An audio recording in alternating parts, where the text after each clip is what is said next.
Tantor Audio, a division of recorded books, presents Wears Satin by Loretta Chase, narrated by Kate Redding. Prologue. Observe his fierce fighting cock air, his coal-black gypsy curls, his aristocratic, not to call it arrogant, expression of countenance, never laid aside, whether he is smiling on a fair dame or frowning on a fawning dun. The Court Magazine. Sketches from Real Life. 1835. London. Thursday, 21 May 1835. Early morning. The Trollops knew how to throw a party. On Wednesday nights, after dancing or playing cards with society's creme de la creme at Almack's, London's wilder set continued more eagerly to a very different assembly at the house of Carlotta O'Neill. On offer was a roulette table, along with other games of chance, as well as spicier games with the demi-reps who played ladies-in-waiting to London's current queen of courtesans. Harry Fairfax, Earl of Longmoor, was on the scene, naturally. Carlotta's wasn't the sort of place his father, the Marquis of Warford, would wish his 27-year-old son and heir to frequent. But heeding his parents' wishes, Longmoor had decided a long time ago, was the fast and easy route to murderous boredom. He was nothing like his parents on any count. He'd inherited not only his great-uncle Lord Nicholas Fairfax's piratical looks, black hair, black eyes, and a tall, muscular physique, usually associated with buccaneers, but great-uncle Nicholas's talent for doing what he was not supposed to. And so Lord Longmoor was at Carlotta's, and she was draped all over him, wafting waves of scent, and talking, unfortunately. "But you're intimately acquainted with them," she was saying. "You must tell us what the new Duchess of Clevedon is really like." "Brunette," he said, watching the roulette wheel spin. "Pretty. Says she's English but acts French." "My dear, we could have found that out from the Spectacle." Fox's Morning Spectacle was London's premier scandal sheet. The high-principled Marquis of Warford called it disgusting tripe, but he read it, as did everyone else, from London's boards and pimps on up to the royal family. Every detail it published regarding the Duke of Clevedon's new bride had, Longmoor knew, been artfully crafted by the bride's fair-haired sister, Sophia Noirot, evil dressmaker by day and Tom Fox's premier spy by night. Longmoor wondered where she was this night. He hadn't spotted her at Almack's. Milliners, especially slightly French ones, had as much chance of receiving vouchers to Almack's as he had of turning invisible at will. But Sophia Noirot had her own mode of invisibility, and she was perfectly capable of inserting her elegantly curved body anywhere she pleased, in the guise of a temporary servant. That was how she dug up so much dirt for Fox's scandal sheet. The roulette wheel stopped spinning. One of the fellows at the table swore, and the wench acting as croupier raked a pile of counters in Longmoor's direction. He scooped them up and handed them to Carlotta. "Your winnings," she said. "Do you want me to keep them safe for you?" He laughed. "Yes, my dear, keep them safe. Buy yourself a bauble or some such." Her well-groomed eyebrows went up. Until a moment ago, when visions of Sophie Noirot sashayed into his mind, he'd assumed what Carlotta had assumed, that he'd soon disappear with her into her bedroom. She was supposed to be in Lord Gorrel's keeping, but he, while rich enough, wasn't quite lively enough to keep Carlotta fully amused. Dependent on an allowance and gambling winnings, Longmoor probably wasn't rich enough, but while he didn't doubt he possessed the necessary stamina and inventiveness to hold her interest, it occurred to him now that she wasn't likely to hold his for more than 5 minutes. Even by his careless standards, that hardly justified a large financial investment, and the subsequent tedium of listening to his father rant about overspent allowances. In other words, Longmore was tired of her already. Not too long after abandoning his winnings, he took his leave, along with 2 of his friends and 2 of Carlotta's maids of honour. They found a hackney and, after a short discussion, set out for a gaming hell with a very bad reputation in the neighbourhood of St. James's. There Longmore could count on a brawl. Bored with the conversation inside the coach, he turned to gaze out of the window at the passing scene. The sun rose early at this time of year, and though the window was dirty, he could see well enough. A drably dressed female carrying a shabby basket was hurrying along the street. Her pace and dress, along with the basket, made it clear she wasn't one of London's numerous street walkers, but an ordinary female on her way to work, at about the time her betters in the beau monde were going home from their parties. She moved at a fast clip, but it wasn't fast enough. A figure darted out of an alley, grabbed her basket, and knocked her into the street. Longmore stood, put down the window, opened the carriage door, and jumped out of the moving carriage, deaf to his companion's shrieks and shouts. After the first stumble, he quickly gained his balance and charged after the thief. His prey was fast, darting this way and that. At a busier time of day he would have soon shed any pursuer. But the hour was early, and hardly anybody stood in Longmore's way.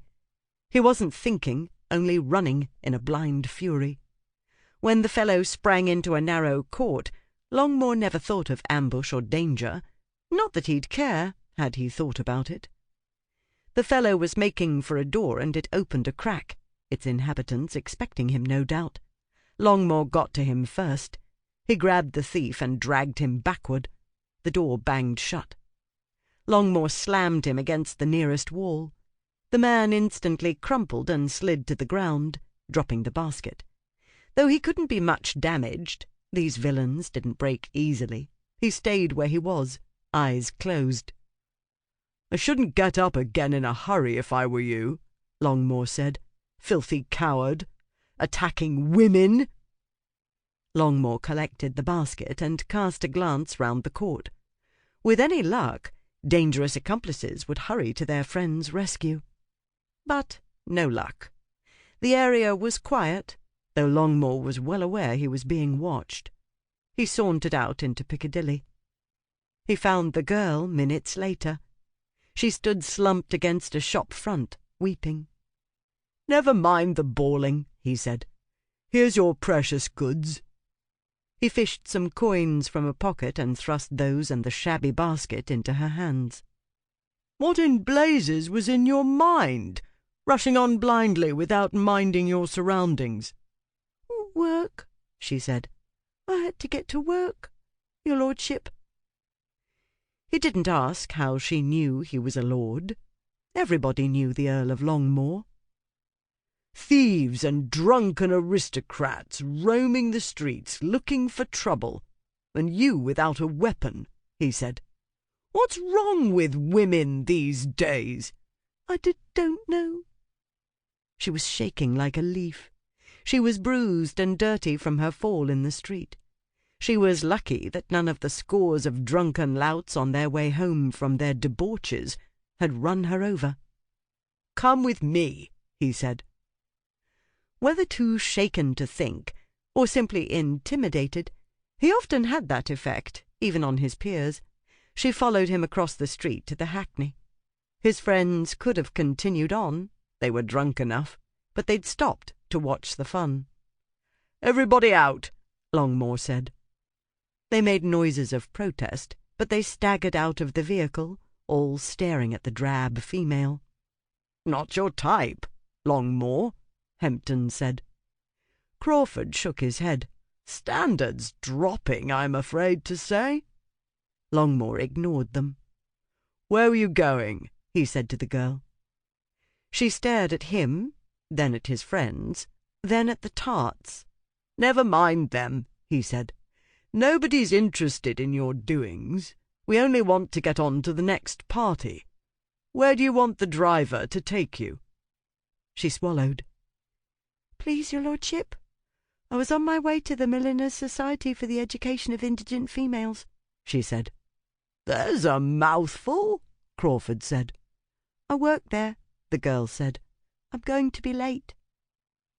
She gave Longmore the direction, which he relayed to the driver, with strict orders to take the girl to her destination in half the usual time, or Longmore would find him and give him an excellent excuse for moving slowly. He helped the girl up into the coach, slammed the door on her, and waved the driver away. He thought about milliners. One milliner, actually, a blonde one. Leaving his companions to find another hackney, he continued on foot, on his own, the short distance to St. James's Street. To get to Crockford's he had to pass White's Club on one side of the street, and a very little way farther down, Maison Noirot, lair of French dressmakers. He passed the dressmaker's shop, walking slowly. Then he paused and looked back, up at the upper stories, where, for reasons that eluded him, 2 of the 3 Noirot sisters still lived. He continued to Crockford's, where he proceeded to lose large sums for quite an interesting while before he started to win large sums. When, after an hour or so of increasing boredom, he left Crockford's, it was still prodigious early by fashionable society's standards. Nevertheless, London was coming to life. People going up and down St. James's Street, a few vehicles, but mainly pedestrians. The shops hadn't yet opened. Maison Noirot, he knew, did not open until 10 o'clock, though the seamstresses, a great parade of them these days, all marched in at 9. Still, over the past few weeks, he had acquired a general notion of Sophia Noirot's habits. He waited. Chapter 1. For the last week, the whole of the fashionable world has been in a state of ferment on account of the elopement of Sir Cahoon Grant's daughter with Mr. Brinsley Sheridan. On Friday afternoon about 5 o'clock, the young couple borrowed the carriage of a friend and set off full speed for the north. The Court Journal, Saturday, 23 May, 1835. London. Thursday, 21 May, 1835. Waving a copy of Fox's Morning Spectacle, Sophie Noirot burst in upon the Duke and Duchess of Clevedon while they were breakfasting in, appropriately enough, the breakfast-room of Clevedon House. "Have you seen this?" she said, throwing down the paper on the table between her sister and new brother-in-law. "The ton is in a frenzy, and isn't it hilarious? They're blaming Sheridan's 3 sisters. 3 sisters plotting wicked plots, and it isn't us. Oh, my love, when I saw this I thought I'd die laughing." Certain members of society had more than once in recent days compared the 3 proprietresses of Maison Noirot, which Sophie would make London's foremost dressmaking establishment if it killed her, to the 3 witches in Macbeth. Had they not bewitched the Duke of Clevedon, rumour said, he would never have married a shopkeeper. Their Graces' dark heads bent over the barely dry newspaper. Rumours about the Sheridan-Grant elopement were already travelling the beau monde grapevine, but the Spectacle, as usual, was the first to put confirmation in print. Marceline looked up. "They say Miss Grant's papa will bring a suit against Sheridan in Chancery," she said. "Exciting stuff indeed." At that moment a footman entered. "Lord Longmore, your Grace," he said. Not now, damn it, Sophie thought. Her sister had the beau monde in an uproar. She'd made a deadly enemy of one of its most powerful women, who happened to be Longmore's mother. Customers were deserting in droves, and Sophie had no idea how to repair the damage. Now, him. The Earl of Longmore strolled into the breakfast-room, a newspaper under his arm. Sophie's pulse rate accelerated. It couldn't help itself. Black hair and glittering black eyes. The noble nose that ought to have been broken a dozen times, yet remained stubbornly straight and arrogant. The hard, cynical mouth. The 6-foot-plus frame. All that manly beauty. If only he had a brain. No, better not. In the first place, brains in a man were inconvenient. In the second, and far more important, she didn't have time for him or any man. She had a shop to rescue from impending doom. "I brought you the latest spectacle," he said to the pair at the table. "But I wasn't quick enough off the mark, I see."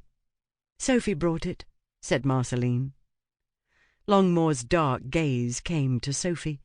She gave him a cool nod and sauntered to the sideboard.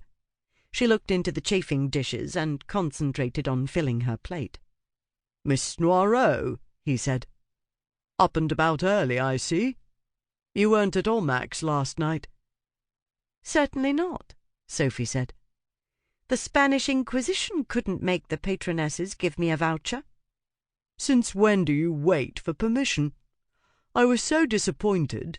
I was on pins and needles to see what disguise you'd adopt. My favourite so far is the Lancashire maidservant." That was Sophy's favourite too. However, her intrusions at fashionable events to collect gossip for Fox were supposed to be a deep, dark secret. No one noticed servant girls, and she was a Noirot, as skilled at making herself invisible as she was at getting attention. But he noticed. He must have developed unusually keen powers of hearing and vision to make up for his very small brain. She carried her plate to the table and sat next to her sister. "I'm devastated to have spoiled your fun," she said. "That's all right," he said. "I found something to do later." "So it seems," Clevedon said, looking him over. "It must have been quite a party. Since you're never up and about this early, I can only conclude you stopped here on your way home." Like most of his kind, Lord Longmore rarely rose before noon.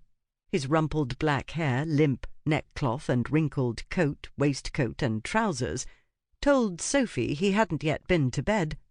Not his own, at any rate. Her imagination promptly set about picturing his big body naked among tangled sheets. She had never seen him naked and had better not, but along with owning a superior imagination she'd seen statues, pictures, and, years ago, certain boastful Parisian boys' personal possessions. She firmly wiped her mind clean. One day she'd marry a respectable man who would not get in the way of her work.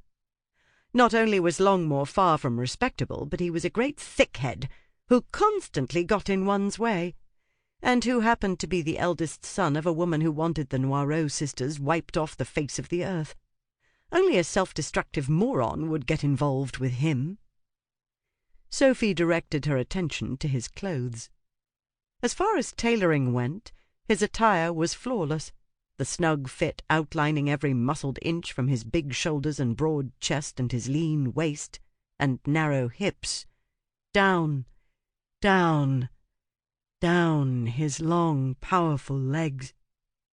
She scrubbed her mind again, reminding herself that clothing was her life, and regarded his attire objectively, as one professional considering the work of another. She knew that he usually started an evening elegantly turned out. His valet Olney saw to it.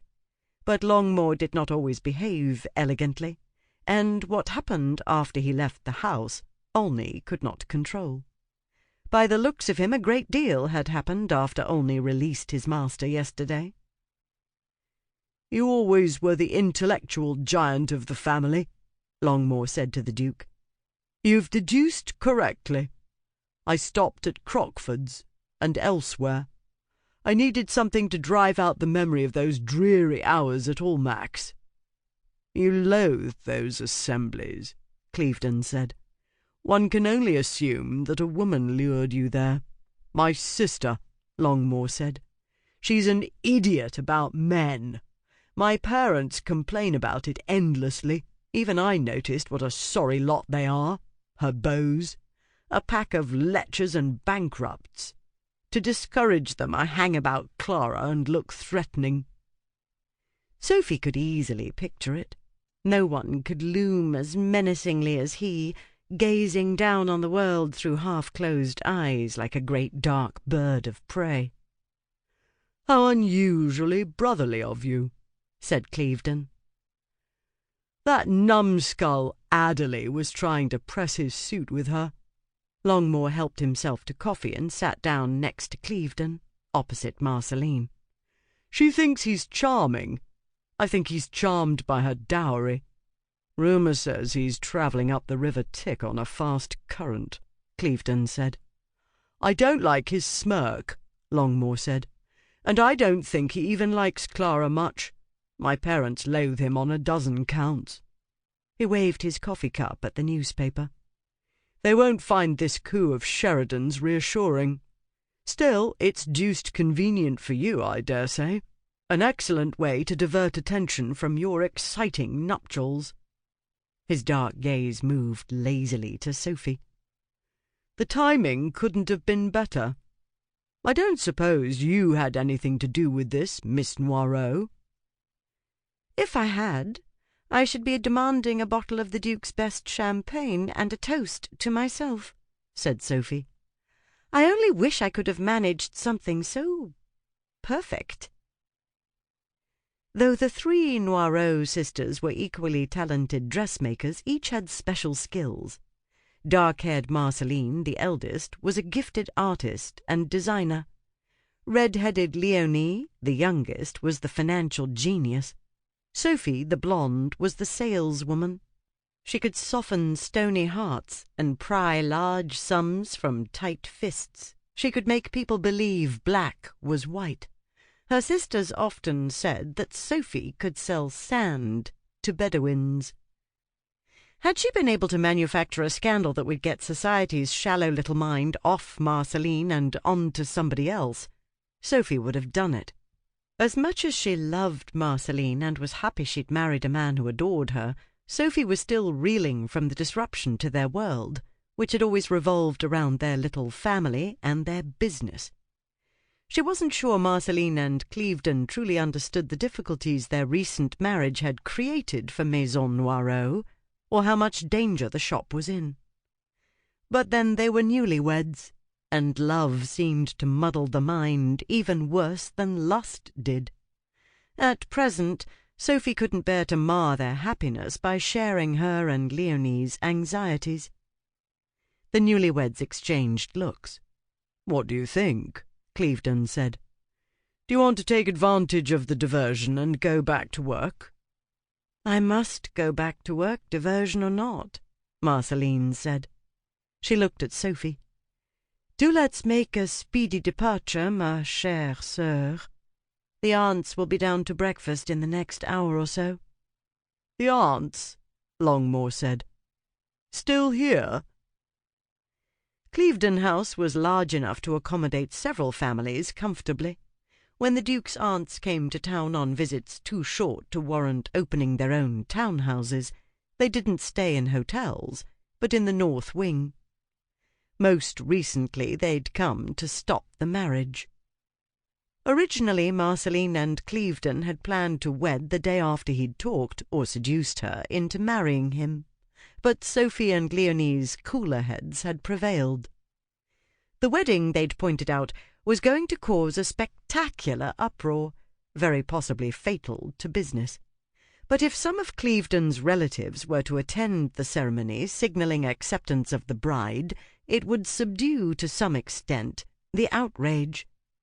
And so Clevedon had invited his aunts, who'd descended en masse to prevent the shocking misalliance. But no great lady, not even the Queen, was a match for three Noirot sisters and their secret weapon, Marceline's 6-year-old daughter, Lucy Cordelia. The aunts had surrendered in a matter of hours. Now they were trying to find a way to make Marceline respectable. They actually believed they could present her to the Queen. Sophy wasn't at all sure that would do Maison Noirot any good. On the contrary, she suspected it would only fan the flames of Lady Warford's hatred. "Still here," Clevedon said. "They can't seem to tear themselves away." Marceline rose, and the others did too. "I'd better go before they come down," she said. "They're not at all reconciled to my continuing to work." "Meaning there's a good deal more jawing than you like," Longmore said. "How well I understand." He gave her a wry smile and bowed. He was a man who could fill a doorway and seemed to take over a room. He was dishevelled and disreputable besides, but he bowed with the easy grace of a dandy. It was annoying of him to be so completely and gracefully at ease in that big brawler's body of his. It was really annoying of him to ooze virility. Sophy was a Noirot, a breed keenly tuned to animal excitement, and not possessing much in the way of moral principles. If he ever found out how weak she was in this regard, she was doomed. She sketched a curtsy and took her sister's arm. "Yes, well, we'd better not dawdle in any event. I promised Leonie I wouldn't stay above half an hour." She hurried her sister out of the room. Longmore watched them go. Actually, he watched Sophy go, a fetching bundle of energy and guile. "The shop," he said when they were out of earshot. "Meaning no disrespect to your Duchess, but are they insane?" "That depends on one's point of view," Clevedon said. "Apparently I'm not unbalanced enough in the upper story to understand it," Longmore said. "They might close it and live here. It isn't as though you're short of room or money. Why should they want to go on bowing and scraping to women?" "Passion," Clevedon said. "Their work is their passion." Longmore wasn't sure what exactly passion was. He was reasonably certain he'd never experienced it. He hadn't even had an infatuation since he was 18. Since Clevedon, his nearest friend, would know this, Longmore said nothing. He only shook his head and moved to the sideboard. He heaped his plate with eggs, great slabs of bacon and bread, and a thick glob of butter to make it all slide down smoothly. He carried it to the table and began to eat. He'd always regarded Clevedon's home as his own, and had been told he was to continue regarding it in the same way. The Duchess seemed to like him well enough. Her blonde sister, on the other hand, would just as soon shoot him, he knew, which made her much more interesting and entertaining. That was why he'd waited and watched for her. That was why he'd followed her from Maison Noirot to Charing Cross. He'd spotted the newspaper in her hand and deduced what it was. By some feat of printing legerdemain, a pact with the devil most likely, Fox's morning spectacle usually slunk onto the streets of London and into the newspaper seller's grubby hands, not only well in advance of its competitors, but containing fresher scandal. Though many of the Beaumonts' entertainments didn't start until 11 at night or end before dawn, Fox contrived to stuff the pages of his titillating rag with details of what everyone had done mere hours earlier. This was no small achievement, even bearing in mind that morning, especially among the upper classes, was a flexible unit of time extending well beyond noonday. Curious about what was taking her to Clevedon House at this early hour, he'd bought a copy from the urchin hawking it on the next corner and had dawdled for a time to look it over. By now familiar with Sophy's writing, Longmore knew it wasn't the sort of thing to take on an empty stomach. He'd persevered, nonetheless. Though he couldn't see how she could have had a hand in the Sheridan scandal, that was nothing new. She did a great deal he found intriguing, starting with the way she walked. She carried herself like a lady, like the women of his class, yet the sway of her hips promised something tantalizingly unladylike. "I married Marceline knowing she'd never give up her work," Clevedon was saying. "If she did, she'd be like everyone else. She wouldn't be the woman I fell in love with." "Love," Longmore said.